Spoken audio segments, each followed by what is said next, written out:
Very good. Well, welcome, everybody. Sorry to keep you waiting, but had a few legal questions we had to get answered.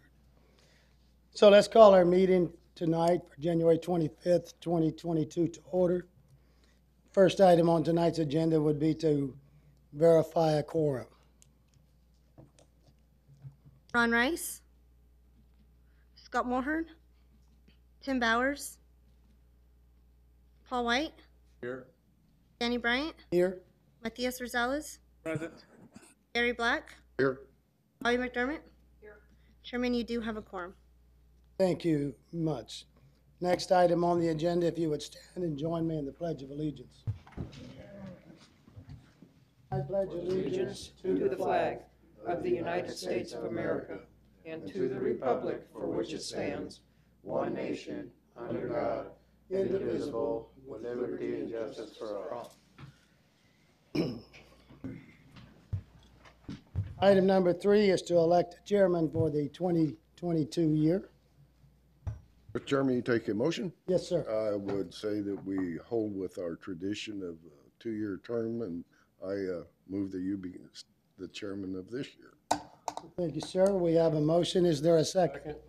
The motion by Chairman, or by Commissioner Black, and a second by Commissioner White to retain the same chairman, myself, for the 2022 year. Is there any discussion? All in favor say aye. All right. Aye. Any opposed? Motion carried. Thank you. Next item is to elect a vice chairman for the 2022 year. Mr. Chairman, you Yes, take a sir. motion? Again, we follow tradition and have the vice chairman be elected for that office also. Yes. I move that we leave it like that. Reappoint. That's the word. Reappoint. I was looking for a word, I just couldn't find Is it. there a second? Second. We have a motion by Commissioner Black, seconded by Commissioner Rosales, to retain the vice chairman, Mr. White, for the 2022 year. Any discussion? All in favor say aye. Aye. Any opposed? The motion carried. Next item, I need to do a little housekeeping here with the script. If you parked in the rear employee gated parking lot, please move your vehicle to the north parking lot so that it doesn't get locked in. If you're wanting to speak tonight, please sign in at the table by the rear door. When you do speak, state your name and address for the record before speaking at the podium. When you speak, please address the chairman, not the audience or staff, and those questions will then be forwarded to the proper people. There can be a 3-minute time limit at the chairman's discretion. We hope not to have to do that tonight, but it is there if necessary. If you have handouts, give them to staff, and they will distribute them, and they'll become part of the permanent record. If you have information on the overhead, give a copy to staff so that it'll be part of the record as well. Restrooms and drinking fountains are down the hallway behind the meeting room. Use them as needed. And please, no food or beverages other than water in the room at any time. Next item on tonight's agenda, item number 5, is to approve the Planning and Zoning Commission regular meeting minutes of December 21st, 2021. Mr. Chairman, so moved. To approve. We have a motion by Commissioner White with a second by Commissioner McDermott to approve the minutes of December 21, 2021 as presented. All in favor, aye. Aye. Aye. Any opposed? Minutes are approved. Item number 6 is review and adoption of the Yuma County 2030 Comprehensive Plan pursuant to Arizona Revised Statute 11-805. Staff report, please. Thank you, Mr. Chairman, members of the commission. Juan Leal Rubio, Senior Planner with the Planning and Zoning Division. The draft Yuma County 2030 Comp Plan has undergone the 60-day public participation, public information process, which is known as the PIPP. During this PIPP process, staff held one open house meeting here at this, the department in this auditorium, to inform the residents of the draft comp plan. The document is also distributed to local, state, and federal agencies for their review and comment. The 60-day PIPP process allowed staff to further review the document and obtain public comments. The comments, as you may be aware, could result in changes and updates to the different elements in the plan, and also correcting errors and omissions in the draft document.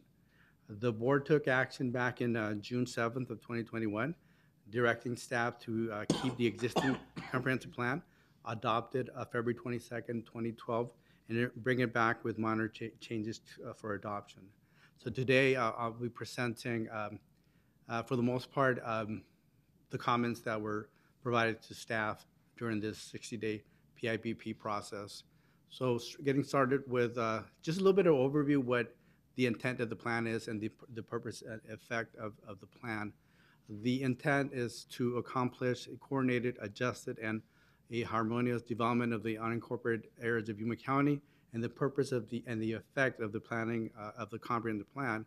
It acts as an aid, primarily as an aid, to the Planning Zoning Commission and the Board of Supervisors in the performance of your duties and the board's duties in relating mostly to land use development in Yuma County, unincorporated Yuma County. Arizona Revised Statutes 1105 requires that the board adopt a comprehensive plan and subsequently amend or extend the adopted plan. On adoption or readoption of the plan, or any part of the plan, shall be the official guide for the development of the area of jurisdiction. The plan is effective for up to 10 years. So that is why it is the 2030 comp plan. The existing 2020 comp plan was adopted on February 22nd, 2012 by the Board of Supervisors. And a little bit of overview of what staff has been working on as far as ever since we did the original scoping back around June. Our planning director got direction from the Board of Supervisors back in June 7, 2021, again, directing staff to readopt the existing plan and update census data and do minor changes. During the dates of June 8th, 2021 through September 15, 2021, staff did a review of the plan, and we prepared a draft plan being called the Draft 2030 Comp Plan. We also had, after that process, we had the board actually open up the meeting here back in October 26th, open up the public information, public participation PIPP process, which went through the time frame of October 26, 2021 through December 26 of 2021. During this process, we had, again, an open house meeting, which was held here on November 15th, 2021. And we did have participation from the general public. We were able to gather some comments, and those are going to be part of the information I'll be presenting. And today, we are here today at the public hearing to follow your recommendation.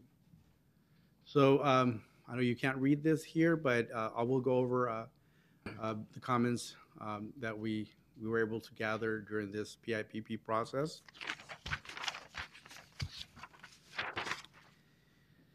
Some of these comments, not all the comments are here. The majority of the comments, the bulk of the comments are on separate documents that were provided to you, and you have copies of all those. They're also in the agenda, so the public had an opportunity to look at the agenda and look at the comments that we received. So the comment, Mr. Commissioner, Mr. Chairman, would you like me to read the comments or summarize them? My preference would be that you summarize them. What's the preference of the board? Yeah. Okay. So, comment that we received back in November 2nd from a resident in the Foothills Planning area. His comment was mostly, he was worried about there being a major increase in population in the area before the Far West Water and Sewer Company were able to satisfy, handle the increased load and demand. So, issues that he brought up are not really, topics of the comprehensive plan. They're more specific to current land use and growth. But, that is the comment that was provided to staff.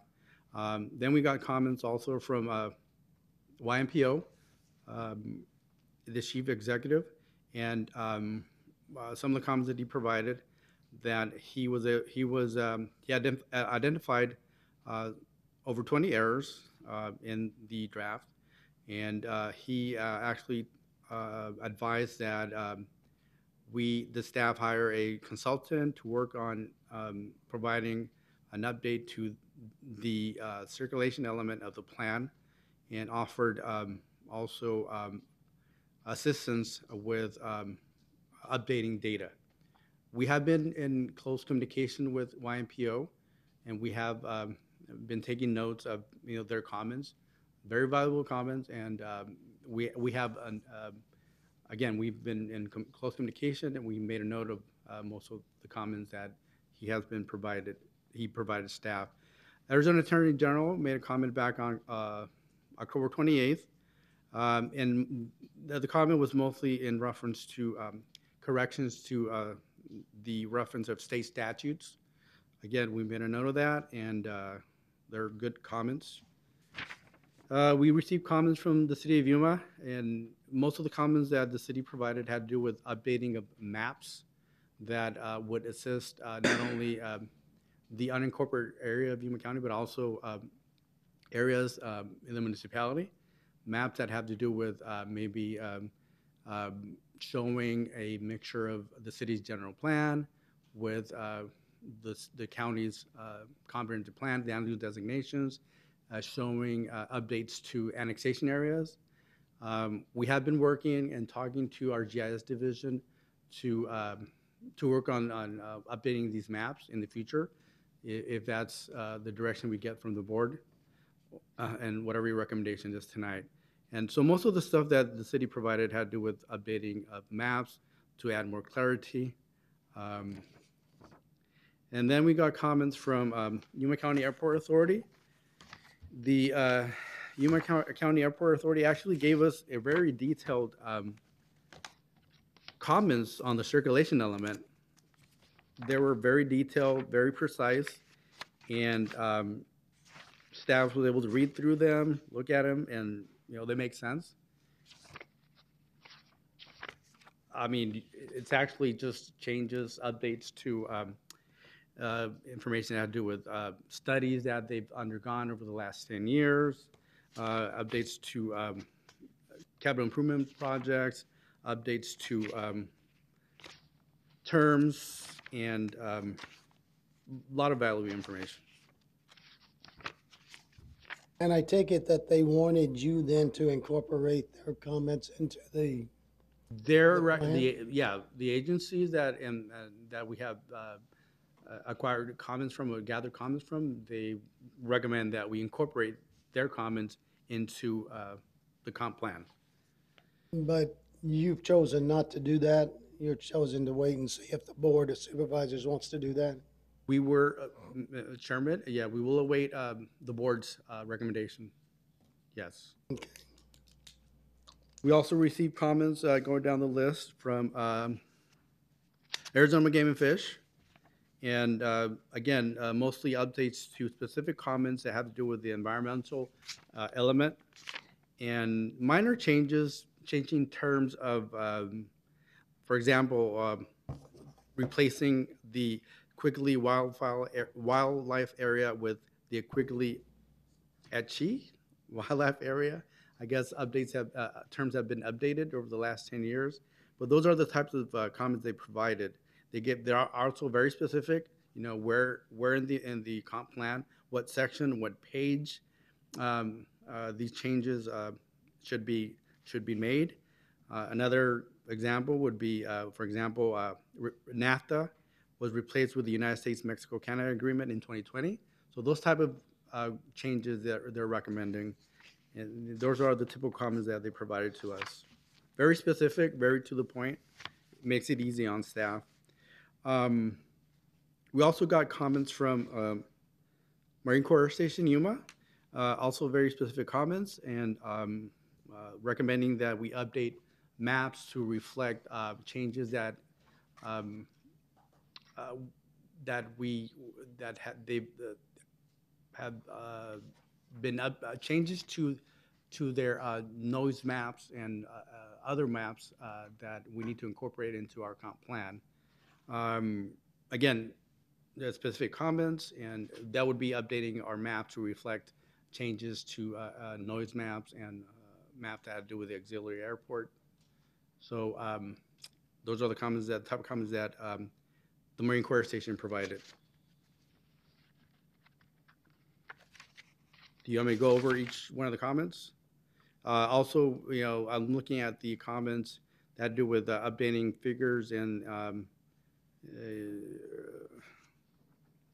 Federal Aviation Administration data and stuff like that. We're still working with MCAS on providing a little bit more clarity on the comments here. So we're in conversation with MCAS, but those are the comments they provided. We also got a very detailed list from YMPO on a second round of comments that they gave to us, and you should have that spreadsheet with you. They provided over 53 comments, very specific, to the point, what changes were needed. Staff reviewed all those comments, and we believe that they would be easy to implement if that's what it's recommended by the board, as far as updating data, updating references, and updating numbers and stuff like that in the plan. We received comments from our Yuma County Engineering Department, and those have to do with mostly capital improvement projects that are currently listed in the existing plan that shows outdated CIP projects that were from 10 years ago. So they give us a very detailed list of the projects that are in the plans, and again, staff believes that this would be easy to incorporate into the comp plan if that's the direction that is given to staff, and this is part of the circulation element. We received comments from Yuma County Administration, again, related to the circulation element, and this has to do with the capital improvement plans. And those were mostly in reference to providing more clear direction on who has the authority and who participates in the capital improvement plan, what departments, what organizations, and staff believes that, again, those are easy to handle and made part of the plan to update what's there now. We received comments from, okay, I already went through the, yeah, so those are oh, now I apologize for this. The last day, we received comments from a private citizen, Mr. Will Katz, concerning updates to mostly the housing element. And he provided a very detailed email. There's been emails that were going back and forth between Mr. Katz and staff concerning comments that he made and recommendations that he made. Some of these comments, staff believes that we could update and also made part of the plan.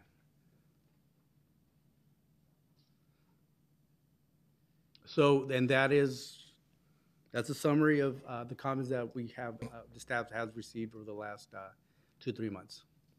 So on the summary that you just provided, I believe on each of them you said that they could probably be incorporated into the plan. There are some, yeah, Mr. Chairman, yes. The majority of the comments staff has reviewed, and they could easily be incorporated into the plan. Staff has been working on this, and we have reviewed the draft that was presented to the public and the comments that we've gathered.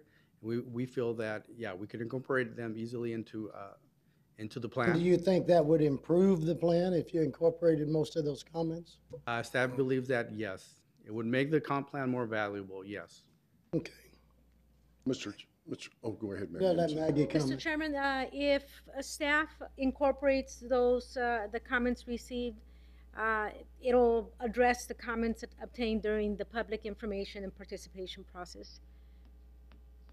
Right. So these are all like just informational, they're not policy. The majority of the comments that were received are concerning updates to references, updates to previous studies that are referenced in the 2020 comprehensive plan. So it would make the 2030 comprehensive plan a more updated document. Any of them related to policy, or are they just informational? Most of them are information. Mr. Chairman, some of them do reference state statute, so that would be actually maybe a correction or an update to a state statute. Yeah, for instance, like YMPO pointed out 20 errors. I mean, I'm assuming those were real errors and they were just, could be corrected without affecting the document negatively. Mr. Chairman, maybe not necessarily errors, but maybe updates to data. Okay, Yeah. It's better statement, okay. the comments from YMPO reference outdated information. Did you have questions? Well, just a comment, I think, more the question, one question. I'm more of a strategic planning person, but in a comprehensive plan, is it similar to a strategic plan, whereas you'll review this yearly or so and then make adjustments to the plan, or is it pretty much set in stone? The 2020 comprehensive plan is a living document. It can be updated periodically. It can be updated annually as needed changes are identified. Some changes could result in major amendments. Some changes could result in minor amendments. But in the past, prior to this 10-year adoption, back in 2012, when the 2020 comprehensive plan was adopted, there was a full-time staff devoted to the adoption of the 2020 comprehensive plan. The same applies to the 2010 comprehensive plan. There was a full-time staff devoted to putting together the document and moving it through the process. In today's environment, the current planning division does not have a full-time staff devoted to regular review and update of the plan. Updates are made as changes are identified, or as somebody brings information forward that requires that the plan be updated. Maybe in the future, if the board chooses, we could hire additional staff to be devoted to the regular maintenance and update of the document. But at this time, the reason that the 2030 comprehensive plan is moving forward in the manner that it is because it's a 10-year update, and there was a limited amount of staff to do a complete review of the document.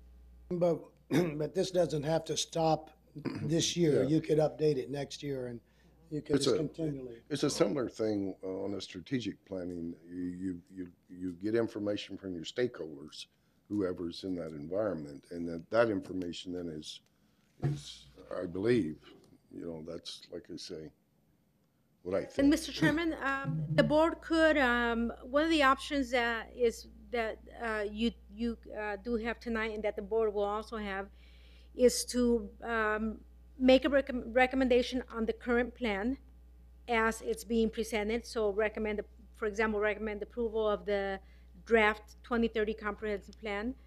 And the board could do the same thing and take action on the draft comprehensive plan without addressing the comments that were obtained during the public information and participation process.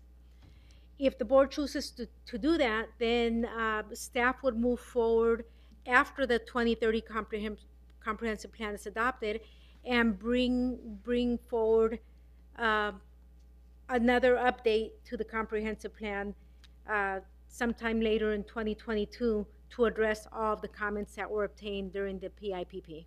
So we're under some kind of pressure because of the 10 years to get an adoption made. The draft plan has to be heard by the Board of Supervisors before the current plan expires. Current plan expires March 22nd. The board does have the option, as long as they hold the public hearing before the current plan expires, they do have the option of sending it back to the commission so the commission can take action on the comments obtained during the PIPP. Do any commissioners have any other questions of staff at this time? If not, we'll open the public hearing portion of the meeting and ask if there's anyone in the audience who would like to speak concerning this 2030 comprehensive plan. Name and address for the record, sir. Sure. My name's William Katz, last name K-A-T-Z, address 3064 South Avenue B. I'm an attorney for Hall's General Contractor, LLC. Just so the record's clear, I submitted public comment on November 1st, 2022. I appeared before the Board of Supervisors. I called the public. I provided a 7-minute presentation. None of those comments are in this current proposed general plan. I additionally sent a memorandum that was previously submitted to HUD. That is not attached to this current comprehensive plan. I'd like to read what the current comprehensive plan reads as it relates to the housing element. If you approve this tonight on page section 11.1, it currently reads, existing and projected socioeconomic and housing market conditions are more fully discussed in the June 2012 Housing Needs Assessment, which serves as the basis for this housing element. That means that what you're being asked to approve tonight is predicated on data from June of 2012. I'd like to direct your attention to, as it relates to the housing element, which is chapter or section 11, and it's a fairly important section. The decision you make tonight will be based upon data that's about, 10 years old, and it's going forward for the next 10 years, so you'll be making a decision on 10-year-old data for the next 20 years. So going to section 11.2, what you're being asked to approve tonight reads, due to the current oversupply of housing brought on by the economic recession and mid-decade real estate bubble, it is anticipated that new housing production will be minimal until the current excess supply is absorbed. Most housing economists agree that 2012 marks the halfway point through a 10-year adjustment, and that by 2017, a more traditional rate of housing starts will resume. If you approve this comprehensive plan tonight as proposed, as it relates to the housing element, you will be approving a housing element that's not only predicated on data from June of 2012, you'll be approving a housing element that's been admitted by Yuma County staff as having no changes whatsoever to reflect market conditions or current conditions within the national economy, much less our regional economy. You shouldn't approve the housing element tonight. You should ask for more information. This is also supported by the fact that the comments that were provided by Mr. Sellers that are attached to the agenda haven't been addressed by Yuma County staff as it relates to the housing element or as it relates to the planning areas. The North Gila planning area is entirely based upon data from 2000 to 2010. There's no data that goes into the North Gila planning area according to the 2030 draft comprehensive plan that is collected after 2010. The Yuma Valley planning area is predicated upon data from 2000 to 2010. That's all outdated data. We need to have current data to make decisions as it relates to not only the housing element, but also the identified planning areas within our community. I direct your attention to the North Gila planning area. That's on section 323. That's all from data collected between 2000 and 2010. Same goes for the Yuma Mesa planning area. Same goes for the Northwest Yuma planning area. Same goes for the Gila Valley planning area. All this data that relates to land use within our community, within those planning areas, is over 10 years old. If you approve this draft proposed comprehensive plan tonight, as it relates to the housing element, the land use element, or these planning area elements, you'll be making a decision that will bind this community, which will bind this community for a long time forward, and it's based upon data that's quite old.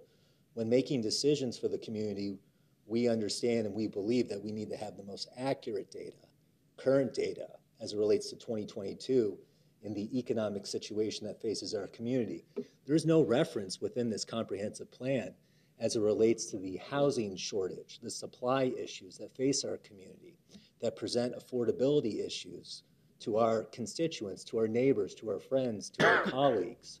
What we need to be doing is thinking about affordability, and the best way to think about affordability issues and availability issues and accessibility issues is not rely on data from 2010. The question is, where does our community find itself today in 2022?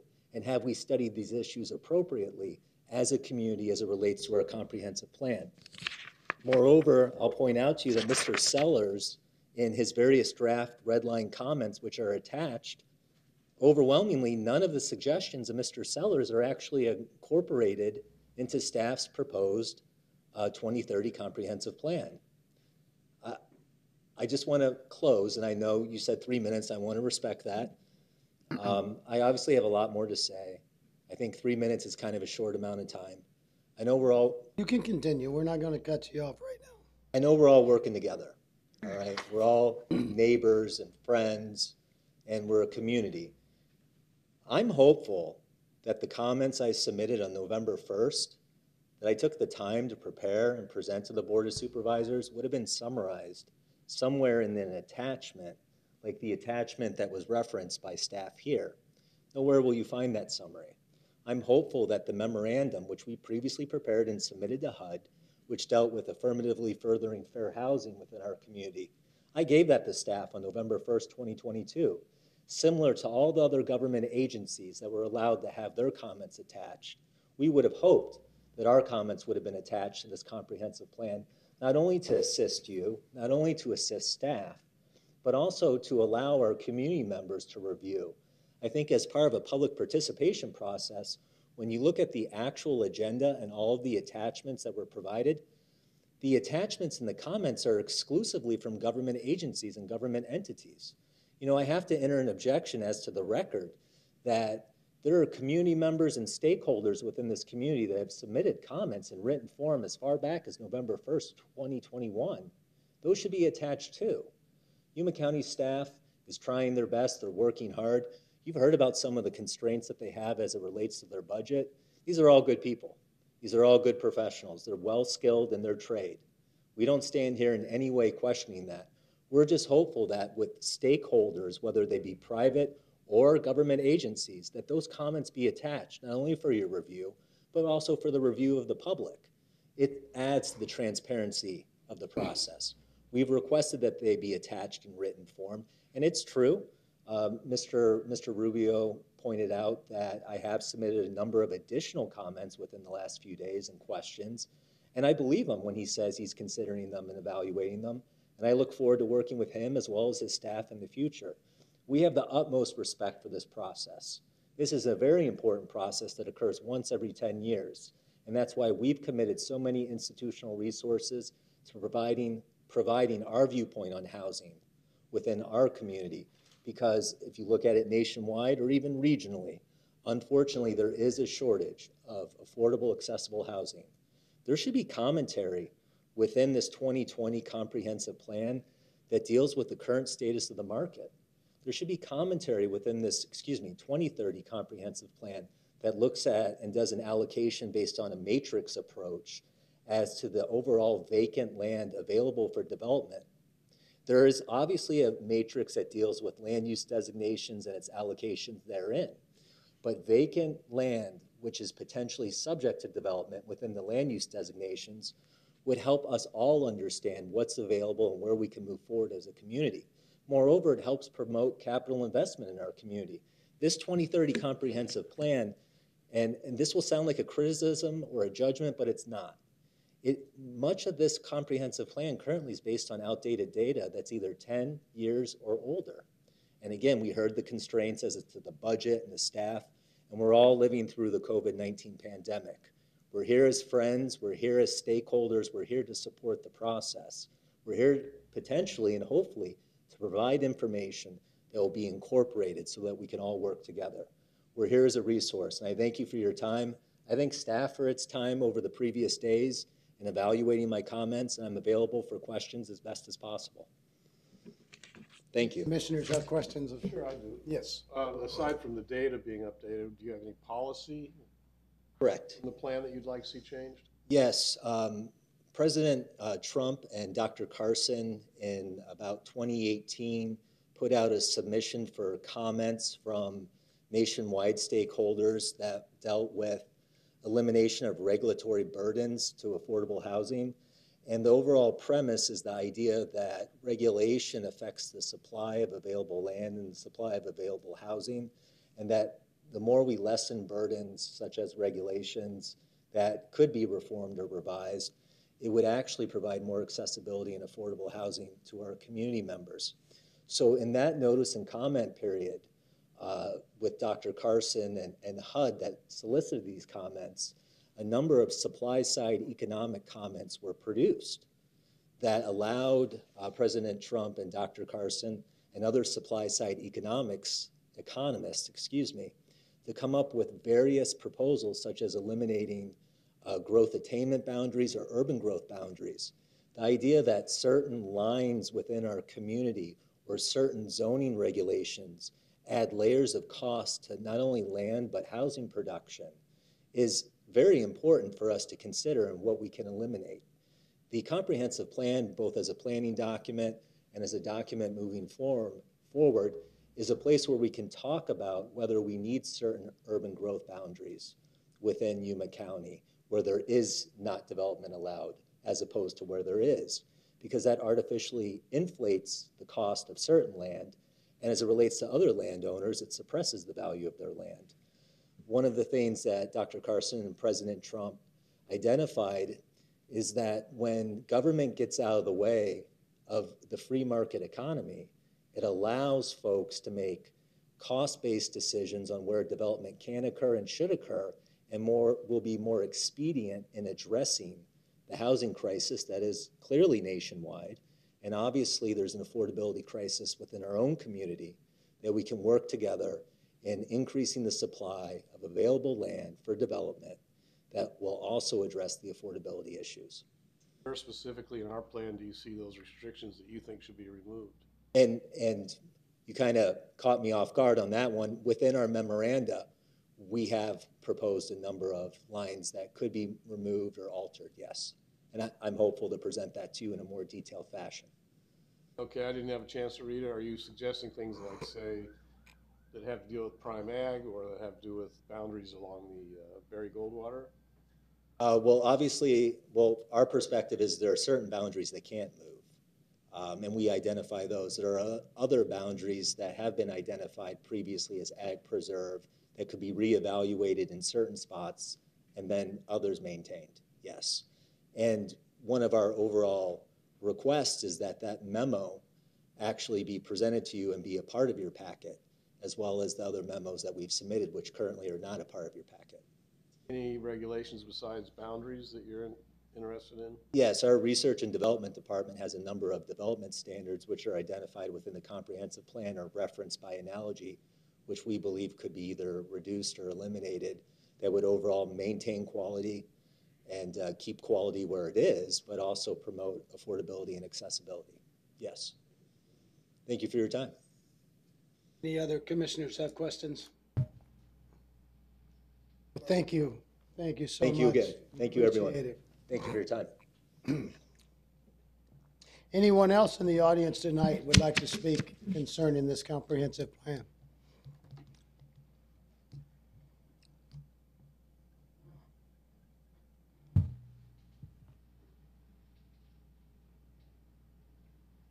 Seeing no one, we will close the public hearing portion of the meeting and come back to the commissioners for discussion and action.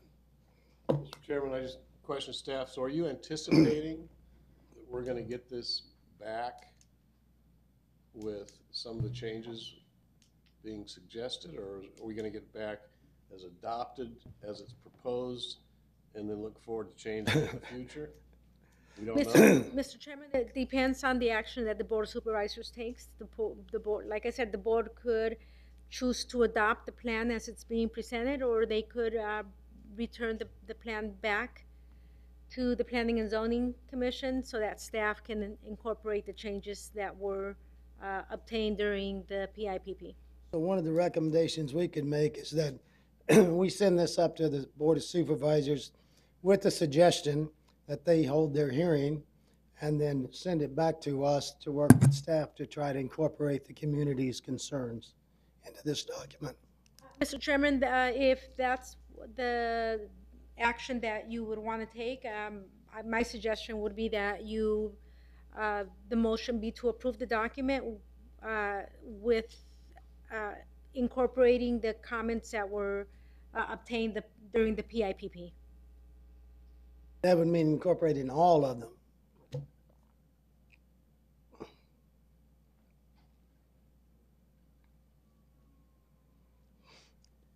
Incorporating just some of the comments, for example, the housing element, that was based on a housing study that was done through funding obtained with a grant.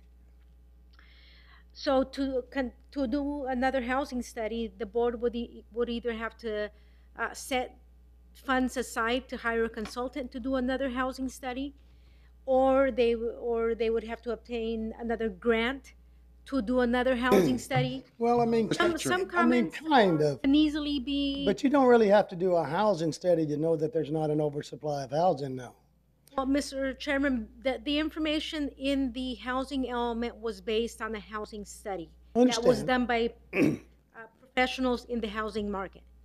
So at this time, like I said, either a consultant will need to be hired to update the housing element, or It's just real difficult to Yeah, Mr. Chairman. approve something that. Well, one of the things, Maggie, now I take a little different approach to this because you have a stakeholder who's involved, gave you comments, gave you his comments.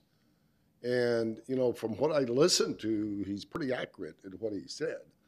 And, you know, having been told this, I mean, I think you ought to listen to your stakeholder, number one. Now, I don't know what it's going to take, whether you have to get another study, but those comments from a stakeholder definitely should be incorporated into this document.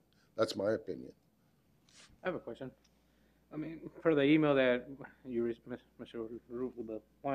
Rubio responded to Mr. Katz, and what you're saying right now is your staff is going to recommend that the housing element to be updated, but then that's the decision of the Board of Supervisors to decide if it's going to be updated and the funding, and then that's when the document could come back and be adjusted. I get that part. So the question is, we don't know if that's going to be 6 months, a year from now, 2 years from now. So can we do the motion to approve this with also our recommendation that the housing element be looked at by the Board of Supervisors as an urgent item to be updated? Because I agree. I mean, we know the situation. We know it's a market where we're at. That would be probably the best way to show them that we think it needs to be updated as well. Because otherwise, we don't have a date when that housing element is going to be updated. And that's, I think, the concern of the general public and our stakeholders. Mr. Chairman, not only staff is aware that the housing element needs, some major updates, but not only is the housing element, but there's other parts of the comp plan that we may have to bring back at a later date in 22 or 2022 or 2023, like maps, for example. We know that we're gonna have to come back and update all our maps through a minor amendment process. So approving the 2030 comp plan with recommended changes doesn't mean that we're gonna have a document that's gonna stay that way for the next 10 years. Right. It means that you're approving to be in par with state statute, you're approving the draft 2030 comp plan, but it's still subject to changes. So yeah, we could work with stakeholders, with private citizens, and other agencies to update maps, update different elements in the plan that need updating. And I guess that gets back to how much time does staff have to work on that if we kind of get it off the table, what's the chances that it's going to come back in a month or two or three, as opposed to a year or two or three? Well, and I think that's out of our control. That's more on the public and the community, the constituents reaching out to their board of supervisors and say, this is important for us. You guys need to figure out how to update the housing element. Because at the end of the day, that's their decision where the fund's gonna come to update and how the pressure needs to be given at the board of supervisors Yeah, from the general public. Because again, we're not here to decide or have the capability to approve. Since we identified that, yeah, I think the stakeholder has brought it up that, you know, it needs to be a part of this document. Maybe not written per se, but those notes, because what he said is correct. You know, I see that without even, there's no question in my mind, he's right. So I think if we approve that, it ought to be based on some element that he's brought up tonight, because he come up and brought it forward, and it would be disrespectful to not do it. It would be not smart. Well, it would not be smart. It wouldn't even be smart. Chairman, I guess I have a question. Staff, didn't we anticipate that we had old information that we were going to be putting into this plan and asked for it to be approved? And I don't just mean on the housing element, I mean on the other things brought up by YMPO or whoever. Mr. Chairman, what was the question? Didn't we anticipate that we would have old data or old information or old maps when we got into this approval process and put it up into the 11th hour for us to approve? Well, Didn't we that's know the that we were idea. going to have? Yeah, I mean, Mr. Chairman, yes. Yeah. Staff knew that some of the information that was going to be included in the 2030 comprehensive plan would be outdated information. So, We knew that if the document is approved as it's being presented, staff would, in the future, bring it back to start updating some of the outdated information. wouldn't you want a part of this process to be that you did that in advance? I mean, if you're going to have to do it every 10 years, wouldn't you have your calendars marked saying, okay, we need to update the data instead of waiting until the 11th hour and ask for Again, Mr. Chairman, the previous plan, the previous staff that worked on the 2020 comprehensive plan started working on it 5 years before the adoption date. And that was a full-time staff devoted to the new 10-year update. In the current environment, we did not have the staff to go through and start conducting studies and going out to the community and updating every portion of the plan. Yes, I think we all see the difficulty that staff I had. understand that, but I think we should have budgeted for it 4 or 5 years ago. I understand. Yeah, my other question is, what if we do not approve of the proposed plan? I mean, it's just a recommendation, I understand, but what if we vote not to approve the proposed plan? Well, I think Maggie told us we had a choice that we could recommend the plan be heard, but then come back so we could start to update it before it's finalized. So that would be the same thing as not approving it. And if the board went along with that, we at least keep the ball in the air. It doesn't fall down on the ground and So what would happen if we didn't approve if we voted not to approve this tonight? Whatever recommendation you make will go to the Board of Supervisors. The board will have the ultimate decision as to whether the draft plan is approved or denied. I think they might budget to have full-time staff. Maybe this is a sign. no, this is one our opinion, but at the end of the day, it's their. I understand. yeah, but they'll listen to Mr. White. No, they won't listen. They won't listen to me. And sometimes you gotta throw a wrench in the cog to say, look, this should have been anticipated, this should have been planned for. And Well- don't ask me to vote on something. It seems that the board was kind of in agreement during the public call to the public, with what I got to watch, that we needed to try to move this and update it. If you every once in a while get someone from the audience that says, you voted to approve that plan. Yeah. And you didn't fix this. This would be hard to vote to approve, This would be wouldn't hard it? to vote to approve. It wouldn't would. And based on that, even if it just causes a little stink, I'm gonna vote not to approve it. Because if it does nothing less than bring some attention to, why would somebody vote not to approve it? Well, listening to all the discussion, you know, it's,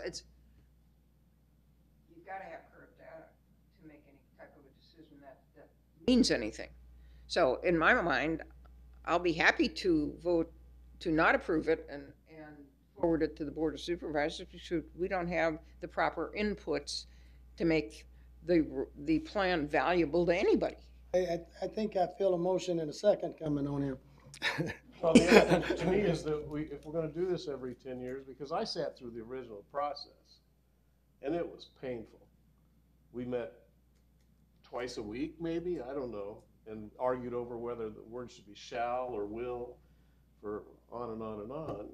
And we knew we were gonna have to do this every 10 years.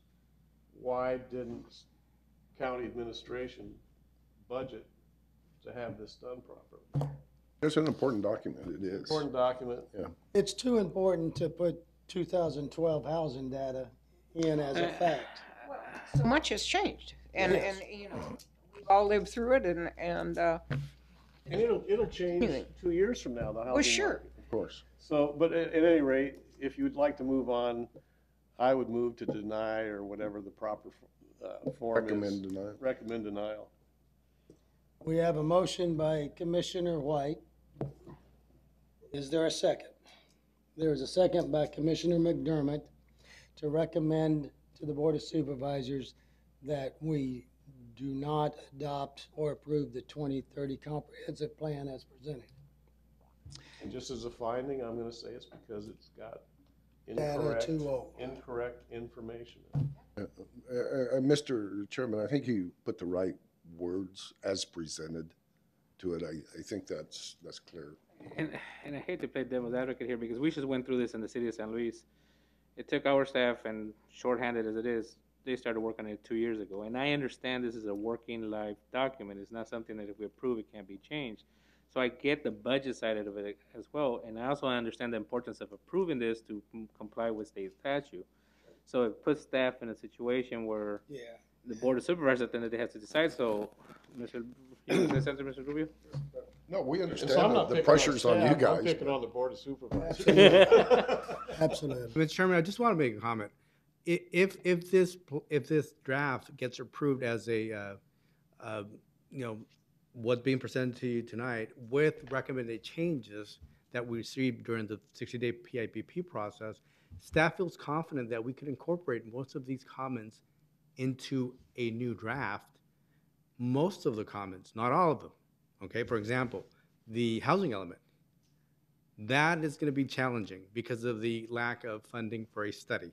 But that doesn't mean that we cannot add, like maybe a footnote or more add clarity to the element so that the reader is able to understand why that part of the plan was not updated.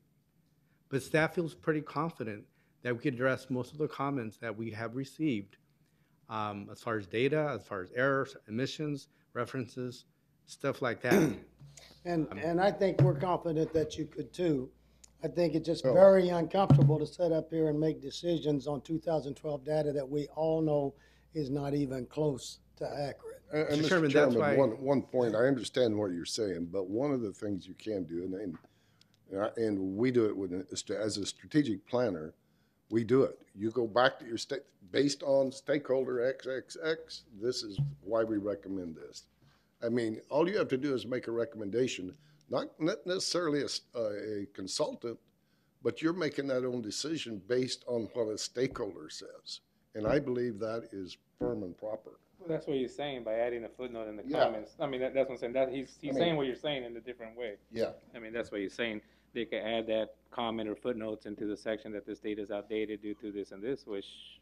And that's the one that the housing element is probably the most critical one because of the lack of funding for the study that the board could possibly look for funding in this year, next year to update that element.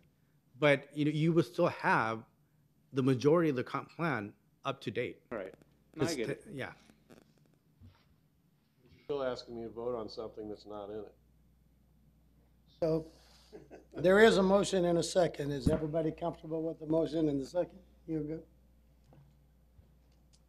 Any further discussion? All in favor of the motion, say aye. Aye. Aye. Any opposed? Hey, Motion passes 4-1. The nay was.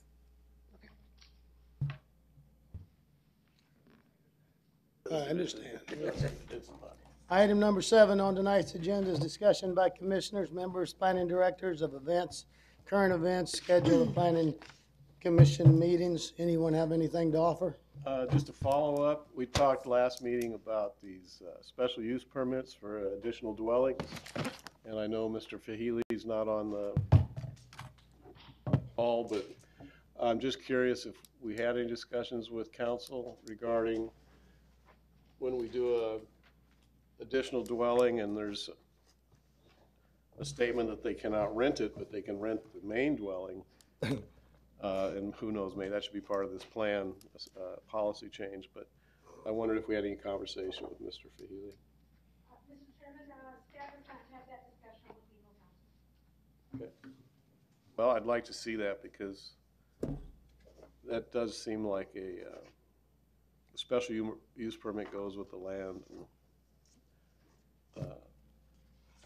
it just doesn't make sense to me that you can't rent this additional dwelling, but you could rent the main dwelling on the same piece of land. So you will have that discussion. Anything else from anyone? Good job, Becky. That's no reflection. No, that has nothing to do. Don't want you to feel bad. Great job. Yeah, Maybe you should guys scream for it's more not that. staff, because I need more staff, I need more staff. No, thank you guys very much. Appreciate it. Yeah. Good night to everybody. Meeting's adjourned.